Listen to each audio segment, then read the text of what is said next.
نحمده ونصلي ونسلم على رسوله الكريم أما بعد فأعوذ بالله من الشيطان الرجيم بسم الله الرحمن الرحيم تبارك الذي إن شاء جعل لك خيرا من ذلك جنات تجري من تحتها الأنهار ويجعل لك قصورا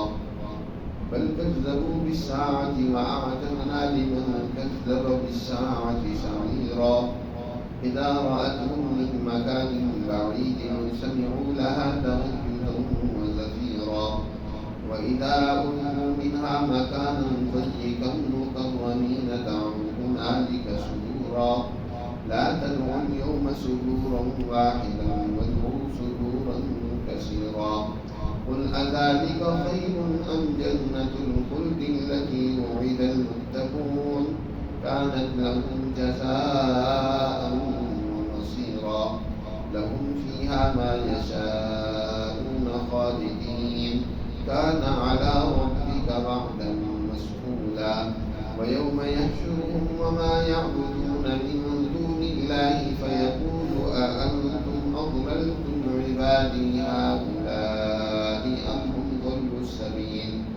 قالوا سبحانك ما كان ينبغي لنا أن نتخذ من دونك من أولياء ولكن متعتهم وآباءهم حتى نسوا الذكر وكانوا قوما بورا وقد كذبوكم بما تقولون فما تستطيعون صرفا ولا نصرا ومن يظلم منكم نزغه عذابا كبيرا وما أرسلنا قبلك من المرسلين إلا إنهم ليأكلون الطعام ويمشون في الأسواق وجعلنا بعضكم لبعض فتنة أتصبرون وكان ربك بصيرا صدق الله العظيم. یہ سورۃ الفرقان کا دوسرا رکوع ہے. اس سورہ مبارکہ میں اللہ سبحانہ وتعالی نے اپنے کلام مقدس کو الفرقان سے تعبیر کرتے ہوئے اس حقیقت کو واضح کیا. انسانیت کے لیے اللہ نے نور بصیرت اور قرآن مقدس جو الفرقان ہے وہ نازل فرمائے تاکہ اس کے ذریعے سے وہ ہدایت اور رہنمائی لے کر دنیا و آخرت میں کامیابی حاصل کر سکے. اور نبی کریم صلی اللہ علیہ وسلم کی جب بعثت ہوئی اس وقت اور تا قیامت مشرکین اور کفار جو اللہ کی تعلیمات کو نہیں تسلیم کرتے ان کے سے رہنمائی نہیں لیتے اس حق و باطل کے درمیان سچ اور جھوٹ کے درمیان ظلم اور عدل کے درمیان فرق کرنے والی کتاب مقدس سے رہنمائی نہیں لیتے اور وہ اسی طرح اپنی ظلمت اور جہالت میں مست رہتے ہیں. ایسے لوگوں کے شکوک و شبہات کو بھی ذکر کیا,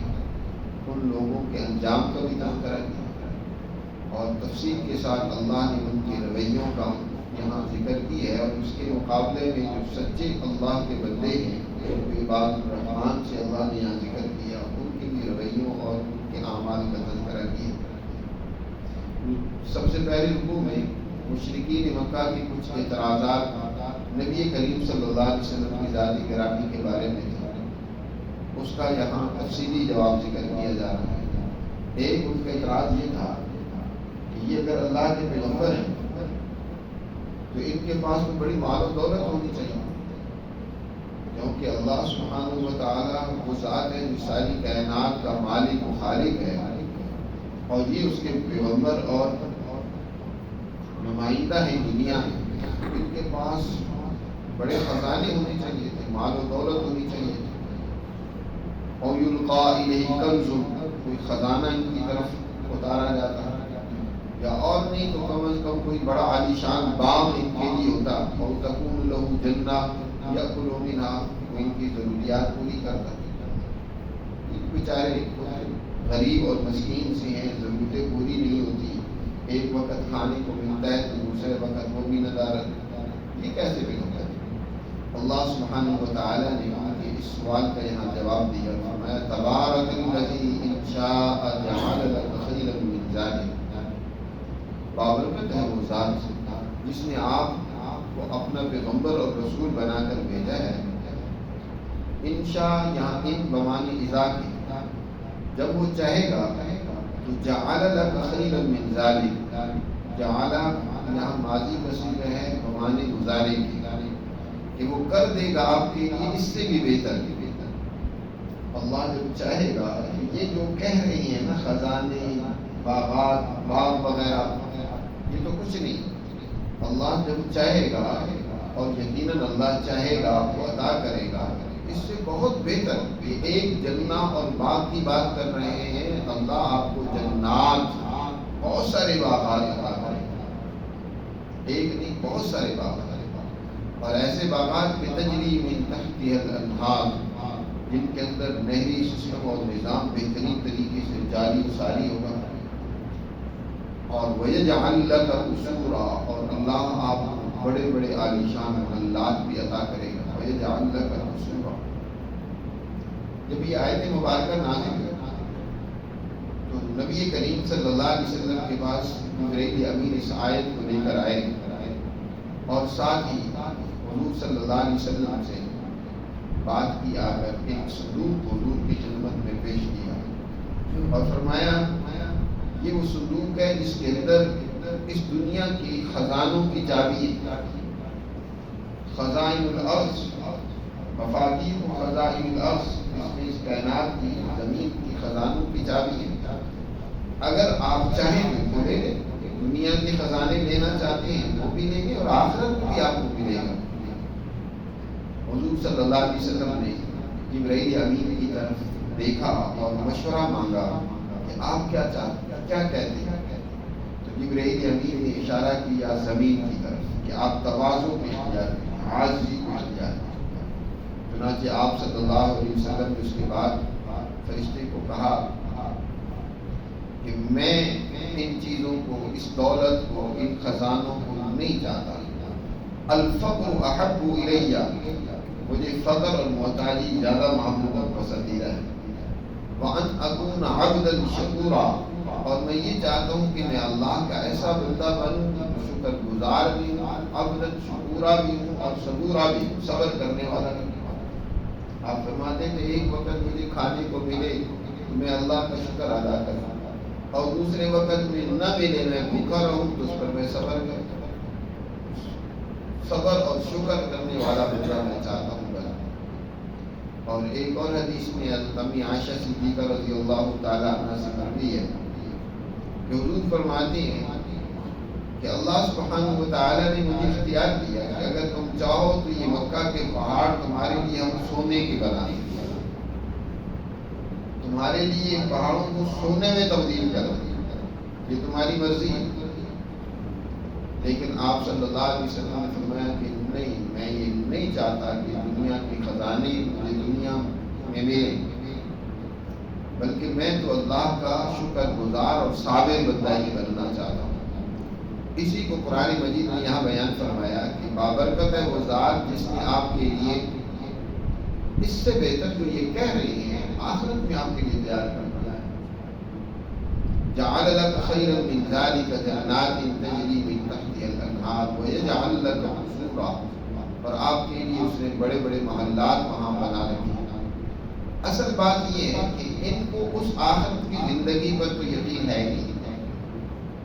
اس کو یہ تسلیم نہیں کرتے، بل کذبوا بالساعة وأعتدنا لمن كذب بالساعة سعيرا،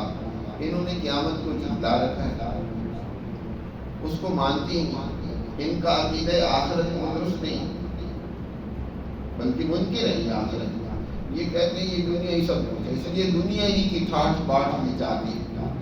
اور یاد رکھیں اعتدنا لمن كذب بالساعة سعيرا، جو قیامت کا منکر ہے اس کو جھٹلا رہا ہے، تو ہم نے اس کے لیے بھڑکتی ہوئی آگ، سونے والی آگ تیار کر رکھی ہے، سعیرا، بھڑکتی ہوئی آگ اس کے لیے تیار کر رکھی ہے۔ اذا رأتهم من مکان بعید سمعوا لها تغیظا وزفیرا، جب اس جہنم کو دیکھ، وہ جہنم کی آگ جب انہیں دور سے دیکھے گی، اذا رأتهم من مکان بعید، جہنم کی آگ انہیں دور سے دیکھے گی، سمعوا لها تغیظا وزفیرا، اسے غیظ و غضب سے جوش آئے گا، وہ ان کو دیکھے گی، دیکھ کر وہ چیخے گی، جیسے کہ انتہائی غیظ و غضب میں انسان جیسے اس کی حالت ہوتی ہے نا، وہ بہت زور شور سے بلاتا اور پکارتا ہے، دشمن کو للکارتا ہے، اس طرح وہ جہنم جو ہے وہ جب ان کو دیکھے گی تو اسے ایسا جوش آئے گا، اس کے شعلے ایسے بھڑکیں گے، تغیظا وزفیرا، تغیظ شعلوں کے بھڑکنے سے جو آواز پیدا ہوتی ہے، زفیر کہتے ہیں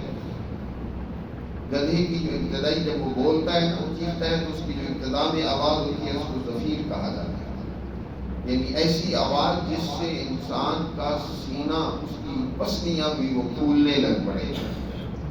تو جب وہ جہنم انہیں دیکھے گی ظالموں کو تو غیظ و غضب میں وہ ایسی بھڑکے گی، ایسی اس کی آواز ہوگی، اس یعنی غیر و غضب میں وہ ان کو اپنی طرف کھینچے گی اور بلائے گی، تغیظا وزفیرا، جس کو یہاں قرآن نے فرمایا کہ وہ بہت زیادہ جوش میں ہوگی اور بہت زیادہ اس سے آوازیں آئیں گی۔ وَإِذَا أُلْقُوا مِنْهَا مَكَانًا ضَيِّقًا مُقَرَّنِينَ دَعَوْا هُنَالِكَ ثُبُورًا، جب انہیں اس جہنم کے اندر اس کے تنگ مکان میں، تنگ جگہ میں، مکاناً ضیقاً، تنگ جگہ میں ان کے ہاتھ اور پاؤں کو باندھ کر ڈالا جائے گا، مکاناً ضیقاً مقرنین دعوا هنالک ثبورا، وہاں پھر موت کو پکارے، کاش موت آئے جو اس تکلیف سے چھٹکارا ملانے کا سبب بنے، موت کو مانگیں گے، طلب کریں گے کہ موت آئی، یہ آئے دن کا مرنا، اس سے چھٹکارا مل جائے۔ اللہ تعالیٰ کی طرف سے کہا جائے گا لا تدعوا اليوم سرورا واحدا،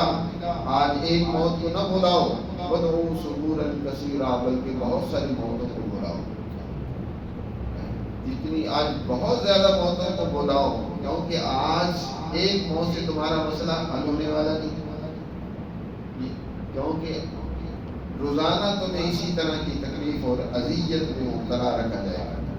کلما نضجت جلودهم بدلناهم جلودا غیرها لیذوقوا العذاب، جب بھی ان کے چمڑے اس آگ سے جل کر رسم ہو جائیں گے، اللہ پھر ان کو حسر نو اگا دے گا۔ کلما نضجت جلودهم بدلناهم جلودا غیرها، پھر نئے چمڑے بن جائیں گے، اور اس طرح مسلسل تکلیف میں وہ مبتلا رہیں۔ تو وہاں کئی موتیں بھی ان کو اس عذاب سے نہیں چھٹکارا دلا سکتی۔ لا تدعوا اليوم سرورا واحدا وادعوا سرورا كثيرا، تو اے پیغمبر ان سے پوچھئے اذالک خیر ام جنت الخلد التي وعد المتقون، کیا یہ جو دنیا جس کا تم تقاضا کر رہے ہو، مطالبہ کر رہے ہو، یہ بہتر ہے یہ وہ ہمیشہ کے باغات جس کا اللہ نے ایمان والوں سے، متقی جماعت سے، دنیا میں عدل و انصاف قائم کرنے والی، اللہ سے ڈرنے والی جماعت، ان سے جس جنت اور باغ کا وعدہ کر رکھا ہے وہ بہتر ہے۔ ہم جنت الخلد التي وعد المتقون كانت لهم جزاء ومصيرا، یہ جو متقین ہیں ان کے لیے یہ جنت جزا، ان کے اعمال کا بدلہ ہے، ومصيرا، اور ان کے لیے بہت ہی بہترین جگہ ہے، زندگی کے خاتمے پر جو اللہ نے ان کے یہ جنت عطا فرمانی ہے، بہت ہی اچھی اور عمدہ جگہ ہے، لوٹنے کا مقام ہے۔ ان جنتوں میں ان کے لیے وہ ہوگا کہ یہ چاہیں گے، لہم فیہا ما یشاءون، جو بھی چاہیں گے، جس کی خواہش ہوگی، ما تشتہی الانفس وتلذ الاعین، جو ان کے نفس چاہیں گے، جو ان کی آنکھیں جن سے لذت حاصل کریں گی، وہ سب ان کو ملے گا۔ فرمایا لہم فیہا ما یشاءون خالدین، اور ان میں ہمیشہ رہیں گے، وہ کبھی ان سے نعمتیں چھینی نہیں جائیں گی، واپس نہیں کی جائیں گی۔ دنیا کی نعمتیں ان پر تو زوال ہے، ایک نہ ایک دن ان سے لے لی جائیں گی، وہاں کی نعمتیں جس کو مل گئی ہمیشہ ان نعمتوں میں رہے گا، جنتوں میں رہے گا۔ کان علی ربک وعدا مسئولا، یہ تیرے رب کے ذمے ہے اس وعدے کو پورا کرنا، وعدا مسئولا، یعنی تیرے رب کے اوپر لازم ہے وعدا مسئولا، اس وعدے کو، مسئولا سے مراد یہاں یعنی لازم ہے پورا کرنا۔ اللہ نے اپنی ذمہ ٹھہرا دی ہے کہ متقیوں کو اللہ یہ چیز ضرور عطا فرمائے گا۔ یہ مسئولہ کا مطلب یہ ہے کہ یہ اللہ کے ذمہ وعدہ ہے جس کو ایمان والوں کو چاہیے کہ اس کا اللہ سے سوال کرے، مانگے۔ جیسے دوسری جگہ پر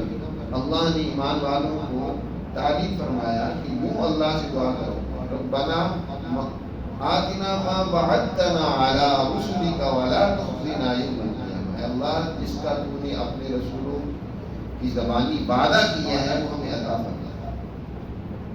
وہ جو اللہ سے مانگنی چاہیے چیزیں جس کا اللہ نے وعدہ کیا ہے انبیاء سے،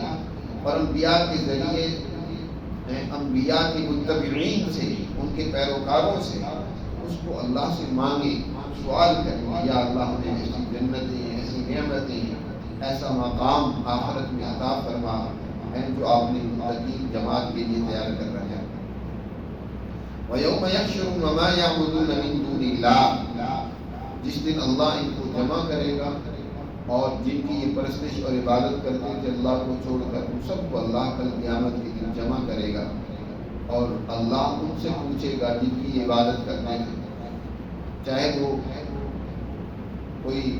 پتھر کا بت ہو، معبود ہو، یا کوئی بھی، یا وہ طاقتیں قوتیں جن کو اللہ نے دنیا میں پیغمبر اور نبی بنا کر بھیجا اور ان کی قوموں نے ان کو خدا بنا لیا، یا وہ جنہوں نے زبردستی لوگوں کو اپنا تابع اور فرمانبردار بنانے کی کوشش کی، جیسے فرعون، نمرود وغیرہ، انہوں نے بھی اپنے آپ کو خدا بنا کر پیش کیا۔ اسی طرح ابو جہل، عتبہ، شیبہ، وہ ظالم بکر کے لوگوں کو مجبور کرتے تھے کہ تم ہماری اتباع کرو، ہمارے پیچھے چلو۔ ان سب کو اللہ کل قیامت کے دن جمع کرے گا اپنے غلام۔ وَيَوْمَ يَحْشُرُهُمْ وَمَا يَعْبُدُونَ مِن دُونِ اللَّهِ، اللہ جس نے ان کو اور جن کی اللہ کے سوا یہ پرستش کرتے تھے ان کو جمع کرے گا اور کہے گا أَأَنْتُمْ أَضْلَلْتُمْ عِبَادِي هَؤُلَاءِ، کیا میرے ان بندوں کو تم نے گمراہ کیا تھا؟ اللہ ان سے پوچھے گا أَأَنْتُمْ أَضْلَلْتُمْ عِبَادِي هَؤُلَاءِ أَمْ هُمْ ضَلُّوا السَّبِيلَ، یا یہ خود ہی گمراہ ہو گئے تھے، سیدھے راستے کو انہوں نے چھوڑ دیا تھا، راستے سے ہٹ گئے۔ تو اس دن سارے انبیاء، صلحاء، متقی لوگ تو ویسے ہی کہیں گے کہ یا اللہ ہم نے دنیا میں بھی ان کو نہیں کبھی کہا، کبھی بھی ہم نے تو ہمیشہ یہی کہا ہے کہ ما كان لبشر ان يؤتيه الله الكتاب والحكم والنبوة ثم يقول للناس كونوا عبادا لي من دون الله ولكن كونوا ربانيين، کسی کو بھی اللہ علم و حکمت، کوئی مقام مرتبہ دے تو وہ کبھی بھی یہ نہیں کہے گا کہ لوگوں میرے بندے بن جاؤ، کونوا عبادا لی من دون اللہ، بلکہ اس کا کام یہ ہے کہ وہ کہتے ہیں ولکن کونوا ربانیین، لوگوں رب والے بن جاؤ۔ انبیاء، صلحاء، اولیاء، علماء وہ تو انسانوں کو رب والا بنانا چاہتے ہیں، ولکن کونوا ربانیین۔ اور جو دنیا میں جیسے فرعون، نمرود وقت کے ظالم طاغوتی طاقتیں، قوتیں، یہ جو ایسی بت وغیرہ ہیں، تو وہ بھی اس دن انکار کریں گے، وہ کہیں گے قالوا سبحانک، کہیں گے پاک ہے اللہ تو ہر نقص اور عیب سے، ما کان ینبغی لنا ان نتخذ من دونک من اولیاء، ہمارے لیے قطعاً یہ مناسب نہ تھا کہ ہم تیرے سوا کسی کو دوست بناتے، اصل بات یہ ہے کہ ہم نے ان کو نہیں کہا کہ تم ہمارے پیچھے چلو، اس نے انکار کرے گا، لیکن اصل بات یہ ہے کہ اللہ تو نے ان کو دنیا میں عیش و عشرت دی، ان کو مال و دولت دیا، دنیا کا ساز و سامان متعتم، تم نے ان کو مال و دولت دیا، وآباءہم، اور ان کے ابا و اجداد کو بھی تم نے مال و دولت دیا، حتیٰ نسوا الذکر، اس مال و دولت اور لمبی زمانہ میں امتحان و آزمائش کے طور پر اللہ کو ان کو دیتا رہا، تو انہوں نے تجھے بلا دیا، تیرے ذکر کو فراموش کرنا۔ دنیا کی دولت، عیاشی، مستیاں، یہ آج انسان کو اللہ سے دور کی گئی ہے، اللہ کو بھلا رکھا ہے انسان نے۔ فراموش کرنا. تو یہ جو مال و دولت اور عیاشیاں ہیں یہ در حقیقت اللہ تیری یاد سے بھلانے کا سبب ہے. حتیٰ نسوا ذکر وَكَانُوا قَوْمًا بُورًا، اور یہ قوم ہی در حقیقت ہلاک ہونے والی ہے. دنیا میں بھی انہوں نے ہلاکت کا راستہ اختیار کیا اور آج ان کے لیے ہلاکت و تباہی بربادی ہے. فَقَدْ كَذَّبُوكُمْ بِمَا تَقُولُونَ فَمَا تَسْتَطِيعُونَ صَرْفًا، بس تحقیق یقیناً جھٹلایا انہوں نے تم کو بما تقولون، جو تم کہتے ہو، لہذا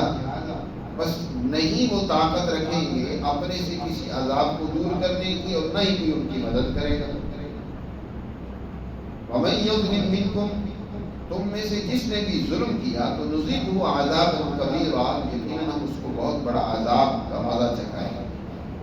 وما ارسلنا قبلک من المرسلین، یہ تو یہ طرح اس کا جواب دیا. یہ کہتے ہیں کہ آپ کے پاس مال و دولت نہیں ہے، آپ تو غریب آدمی ہیں. تو اللہ نے اس کا جواب بڑی تفصیل کے ساتھ دیا کہ یہ مال و دولت دنیا کا یہ تو الٹا گمراہی کا باعث دنیا میں بنتا ہے. اور جہاں آپ کے لیے مال و دولت کی بات ہے تو اللہ نے تو آپ کو اختیار دیا تھا دنیا میں، لیکن آپ نے دنیا کی دولت پر آخرت کو ترجیح دی. اور آخرت میں اللہ آپ کو اور آپ کے متبعین کو وہ کچھ دے گا جس کا انسان اندازہ نہیں کر سکتا، وہ نعمتیں عطا فرمائے گا.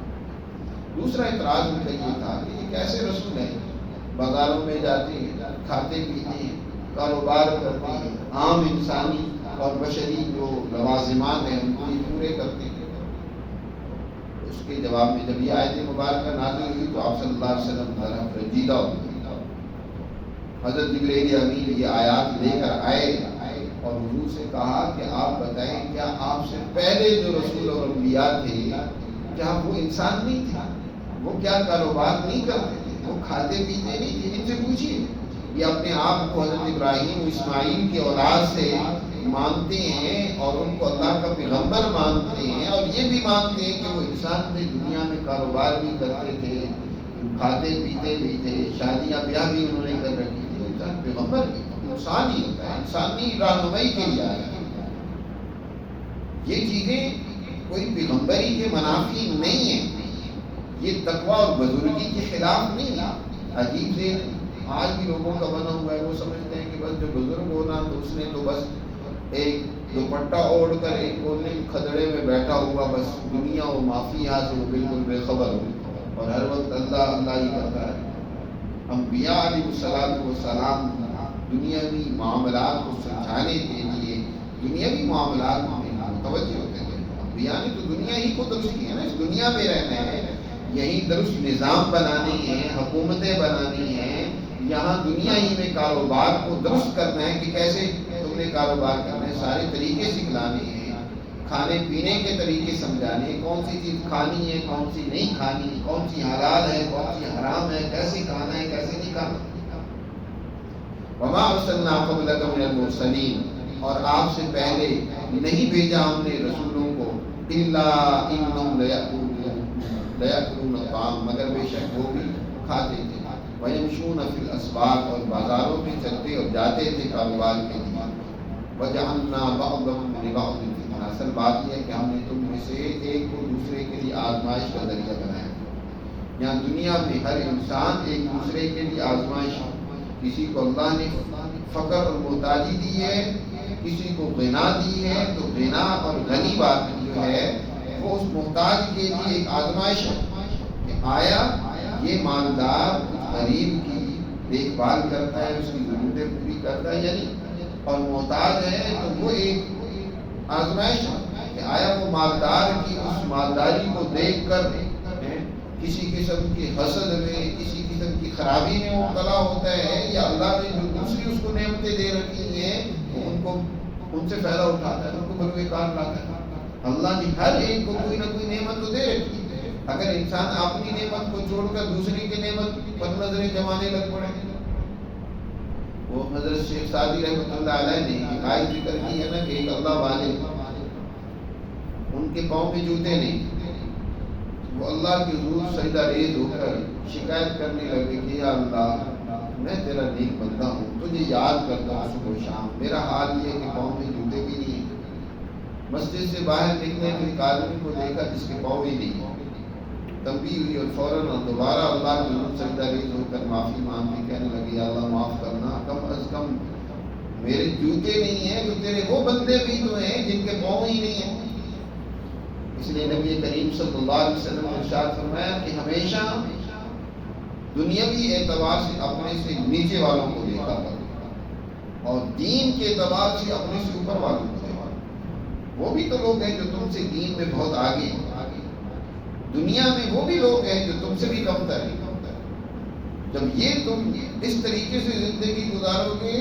پھر تمہیں پریشانی اور مشکلات نہیں ہوں گی۔ فرمایا کہ تم میں سے بعض کو بعض کے لیے ہم نے آزمائش کا ذریعہ بنایا ہے، اتصبروا، صبر سے کام لو، صبر استقامت سے کام، وَكَانَ رَبُّكَ بَصِيرًا، اور تیرا رب خود دیکھنے والا ہے۔ اللہ ہمیں اپنی احکامات پر عمل کی